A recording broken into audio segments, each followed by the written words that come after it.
அனைவருக்கும் வணக்கம். இன்னைக்கு நடந்த அமைச்சரவை கூட்டத்தில் நிதிநிலை அறிக்கை குறித்து பல்வேறு விளக்கங்களை அந்த துறையினுடைய அதிகாரிகள் தெளிவாக எடுத்து சொல்லியிருக்கிறாங்க. அது மட்டும் இல்லாமல் ஒரு முக்கியமான ஒரு முடிவு எடுத்திருக்கிறோம். அது என்னன்னா, அதுக்காக தான் உங்களை கூப்பிட்டுருக்குறோம். தமிழ்நாடு இன்னைக்கு மிகப்பெரிய உரிமை போராட்டத்தை நடத்த வேண்டிய சூழ்நிலைக்கு தள்ளப்பட்டிருக்கு. ஆகவே வருகிற 5ஆம் தேதி அனைத்து கட்சி கூட்டம், அதாவது பதிவு பெற்றிருக்க தேர்தல் ஆணையத்தில் ரெஜிஸ்டர் ஆகிருக்கக்கூடிய 40 கட்சிகளை அழைக்க முடிவு செஞ்சு இன்றைக்கு நாங்கள் அவர்களுக்கெல்லாம் கடிதம் அனுப்ப போகிறோம்.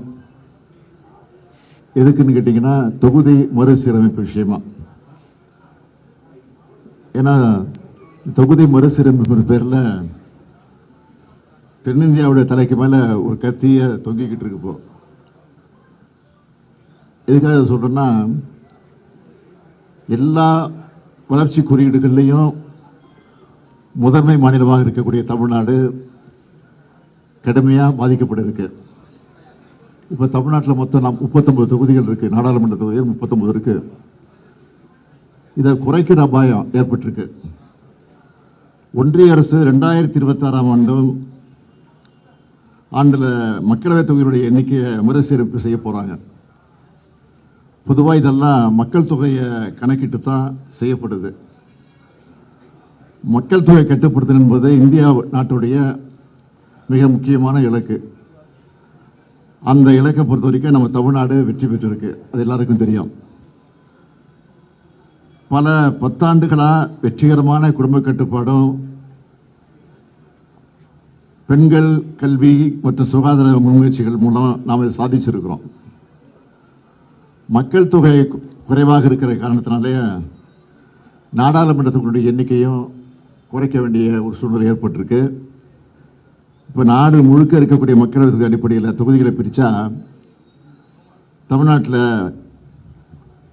இருக்கக்கூடிய தொகுதிகளில் 8 தொகுதிகளை இழக்க வேண்டிய ஒரு சூழ்நிலை ஏற்பட்டிருக்கு. அதாவது இனி தமிழ்நாட்டுக்கு 39 எம்பிகள் இருக்க மாட்டாங்க, 31 எம்பிகள் தான் இருப்பாங்க. இன்னொரு முறையில் கணக்கிட்டு பார்த்தீங்கன்னா, நாட்டில் ஒட்டுமொத்த எம்பிக்கள் எண்ணிக்கை உயர்த்தி அதுக்கேற்ப பிரித்தாலும் நமக்கு இழப்பு தான் ஏற்படும். நமக்கான பிரதிநிதித்துவம் குறைஞ்சி போயிடும். அதிக மக்கள் தொகை கொண்ட மாநிலங்களுக்கு அதிக பிரதிநிதித்துவம் கிடைக்கும். இதனால் தமிழ்நாட்டுடைய குரல் நசுக்கப்படுது. இது வெறும் உறுப்பினுடைய எண்ணிக்கையை பற்றி கவலை மட்டும் இல்லை, நம் மாநிலத்துடைய உரிமையை சார்ந்தது என்பதை நாம் மறந்துடக்கூடாது. தமிழ்நாடு எதிர்கொள்ளவிருக்கக்கூடிய பல முக்கியமான பிரச்சனைகளை தமிழ்நாட்டை பொறுத்த வரைக்கும் அனைத்து அரசியல் கட்சிகள் மற்றும் தலைவர்கள் எல்லாம் ஒன்றிணைந்து முதற்கட்டமாக இந்த கூட்டத்தை ஏற்பாடு செஞ்சிருக்கிறோம். அனைத்து கட்சிகள் எல்லாம் கடந்து, அரசியல் எல்லாம் கடந்து இந்த விவகாரத்தில் ஒன்று சேர்ந்து குரல் கொடுக்க வேண்டும் என்று உங்கள் மூலமாக நான் இப்போவே கேட்டுக்கிறேன்.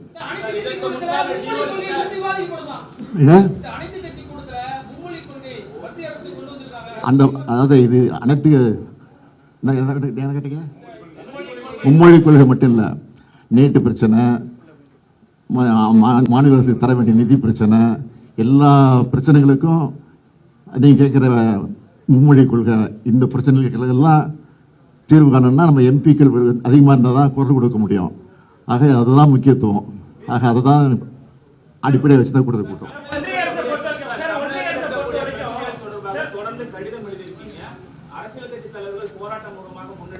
எதுக்கு? அதுக்கு தொடர்ந்து கொடுத்துக்கிட்டு இருக்கிறோம். இது ஒன்றும் பதில் கிடைக்கல, அமைதியாக தான் இருக்கிறாங்க.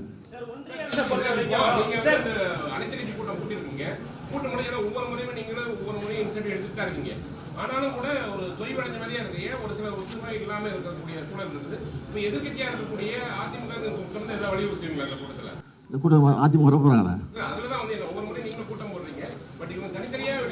இதில் நிச்சயம் குரல் கொடுப்பாங்கன்னு நம்பிக்கை எங்களுக்கு இருக்கு.